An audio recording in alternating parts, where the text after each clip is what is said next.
CLNS Media Patriots Roundtable. I'm your host, Nick Quayle, sitting here with Marv and with Mike Molyneux in this dreadful, crap, boring season is done.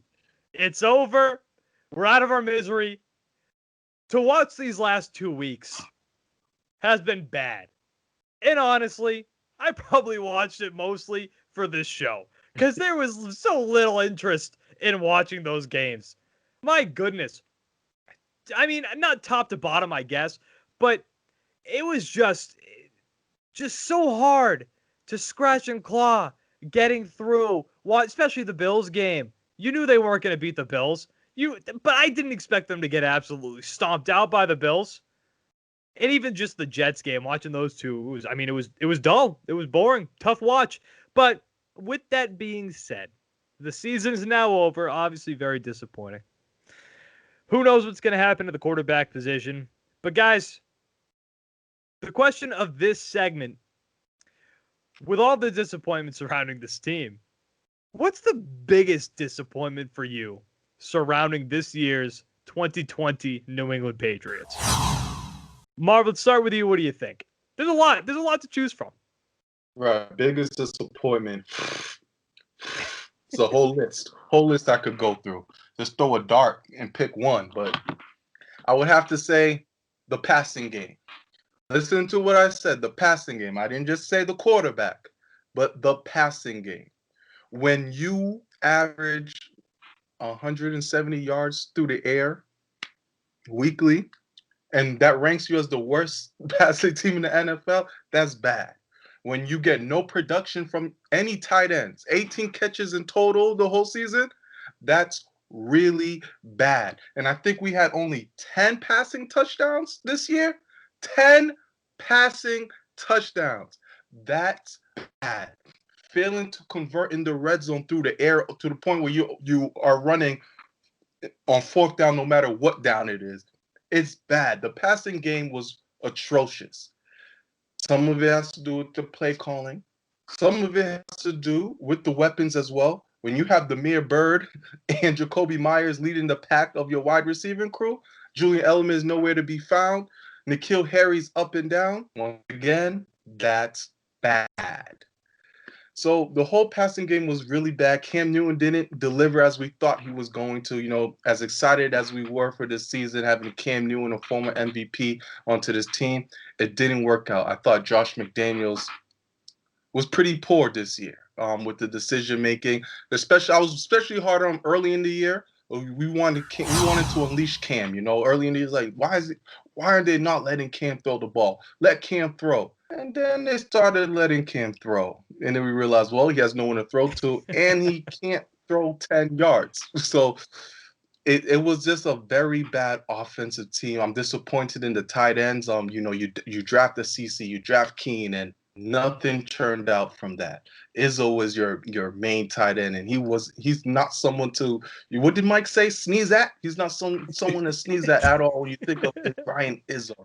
So yeah, it was very disappointing. It was very frustrating to see how this passing game went. Early in the year, people were talking about Andy Dalton. You remember in the offseason, we were talking about there's Andy Dalton rumors. And we all think all three of us shut that down immediately. We don't want to see no damn Andy Dalton.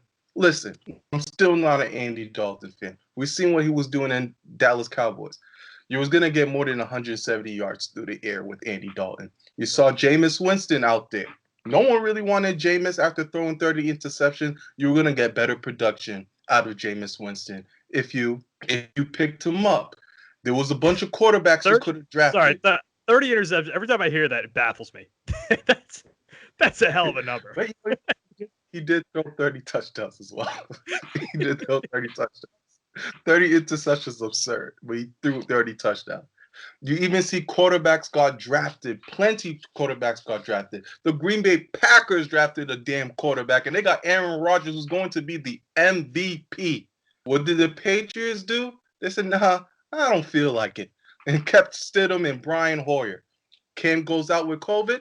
Brian Hoyer plays. Brian Hoyer's never playing a snap in the NFL again due to that one game. He will never touch a field again. I haven't even seen him on the sideline. I think they just told him stay home. Sit him. Belichick, as poor as Kim has played, Belichick hasn't even let Stidham start a game. So the passing game, the quarterback, everything was really poor this year, and that's probably the most disappointing thing of this season. I was gonna say Brian Hoyer. I don't think he just didn't take a snap again. I think they just kicked him out. They told him to go home. It was over for him. He'll be coaching flag football somewhere. It's just pack it up, go home, pal. Again, like I know we say it every week too. That tells you how bad Jarrett Stidham must be. Just yes, there was so much expectation coming into the season about Jarrett Stidham. Well, he's going to training camp, and that was because of all the reports that were leaked. Oh, the Patriots love Jarrett Stidham. Oh, the team loves Jarrett Stidham. Well, it turns out they couldn't have loved him that much because the team clearly has no faith in that guy at all. And I mean, you mentioned the tight end spot too. Devin Asiasi, he showed up in the final game of the season.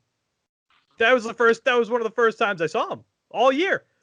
And he was another guy who was talked up a lot in training camp. That's why next year, if we hear all this BS during training camp, I'm not listening to a thing. The only thing that really seemed to fold out correctly with what we were told was Damian Harris. Remember, N'Keal Harry too. That guy, he was looking great. He was looking real solid in training camp. What happened there? Mike, let's jump to you. What's your biggest disappointment of the Patriots 2020 season in a year full of disappointments? Yeah, Marv definitely talked about the passing, and which was definitely disappointing for sure. But I got to key into one guy specifically, and it's the name you just mentioned, Nick. It's N'Keal Harry. Huge disappointment in N'Keal Harry during the 2020 season. You're talking about a guy who, in all honesty, going into the season, probably the number 2 option at wide receiver behind Julian Edelman. Is even though we know Julian Edelman is up there in age, we still figured, you get a healthy, productive Julian Edelman, probably not putting up the same numbers he did when he had Tom Brady as quarterback, but you thought he'd be able to, give Cam Newton a sense of security when stepping back in the pocket and throwing the ball. But you lose Edelman, so you think, okay, next man up is probably N'Keal Harry. High draft pick. Is his time to finally shine. He's no longer dealing with a quarterback who's not even to look to pass him the ball because he's a rookie, but he has the opportunity. And what did he do with this opportunity? Not a damn thing. We're talking about a guy. You look at the season and all the different receivers and running backs that got a chance to catch balls from the different quarterbacks that played. N'Keal Harry ranked, I think, 4th in targets, 4th in receptions, and then 5th in receiving yards. And if I'm looking at the stats correctly, he ranked 5th in receiving yards behind Julian Edelman, who missed damn near half the season. How do you still rank behind Julian Edelman in receiving yards, and Julian Edelman only played 6 games on the season? Absolutely ridiculous. This is a guy, like we've talked about numerous times. Patriots had hopes and faith in him when they took him in the draft where they did. Were there other options out there that they could have probably looked at? Absolutely. We talk about this all the time and name the different guys that were out there that the Patriots could have looked at. But they thought they had their guy, N'Keal Harry, and he didn't provide the Patriots with anything throughout the 2020 season. Granted, yes, was Cam Newton the best quarterback dropping back in the pocket and making passes down the field? Probably not. But Jacoby Myers had a pretty solid year, and he's an undrafted, free agent. Bird had a pretty solid season, and they just picked that guy up in the course of the offseason. I forgot where he was coming from, but Bird wasn't no household name. We're talking about a guy in N'Keal Harry who's taken in the 1st round of the draft, who couldn't even be the top option on the team. We were going through half the season having shows and episodes where we were pretty much done with the guy. We were saying he's probably a bust on his way. We had a bust episode. We definitely had a bust episode talking about N'Keal Harry because that's where he looked like he was headed. Then I forgot which game it was. These sucky-ass Patriots games started getting jumbled up a little bit. But there's one game he made a couple nice catches. And I'm like, oh, he has some life in him. Yeah, maybe he has a little bit of something. But that was a quick spurt of a play, a quick spurt of a moment. But over the course of the season, N'Keal Harry did not show absolutely anything. And I know some people will hear this and be like, well, you know, it was Cam Newton's fault. Cam Newton doesn't know how to pass the ball. I get that. But in all honesty, N'Keal Harry should be probably the most talented receiver out of the group. And he's still ranked at the end in terms of the different categories and the different wide receivers, you know, that were out there. Even if you're looking at yards per reception, Gunnar Olszewski was racking up more yards per reception than N'Keal Harry. Like, that shows you that this guy was nothing but a disappointment throughout the course of the season. And, you know, I know we had that bust episode. Am I still leaning towards he's a bust?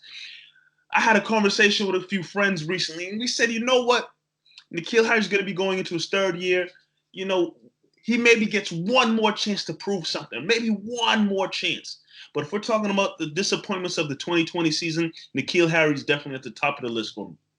I mean, we go back and we laugh at this play all the time. The play when Cam was scrambling right, and N'Keal Harry was just standing there like 3 yards downfield, and Cam's like, get down the field. Go, come on.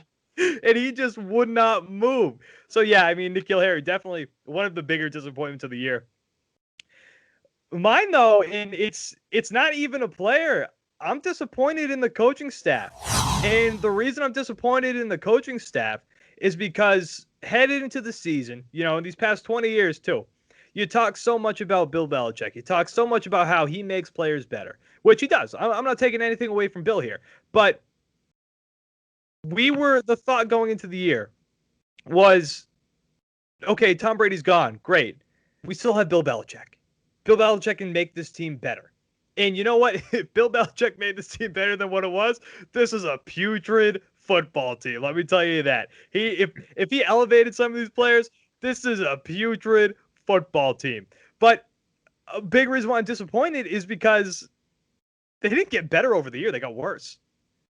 At the start of the season, we were having conversations about what this team could look like in the postseason. Could this team compete with the big dogs? What a joke. What a joke of a topic at this point. We're talking about them playing the Ravens, which they did beat the Ravens, whether or not they can handle the Chiefs in the postseason. And we're having the Pittsburgh. We're having these discussions, and they just got worse over the season. And you got to look at coaching at that point. It's not all coaching, but you got to look at coaching. You got to look at Bill Belichick and think, okay, why did this happen?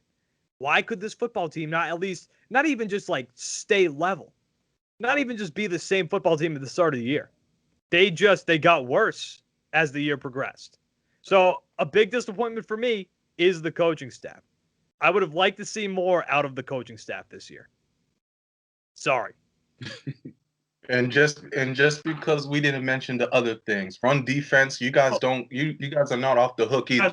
It's just only. Oh, we wanted to go over everything. Yeah, this show wouldn't end. We'd be talking for an hour.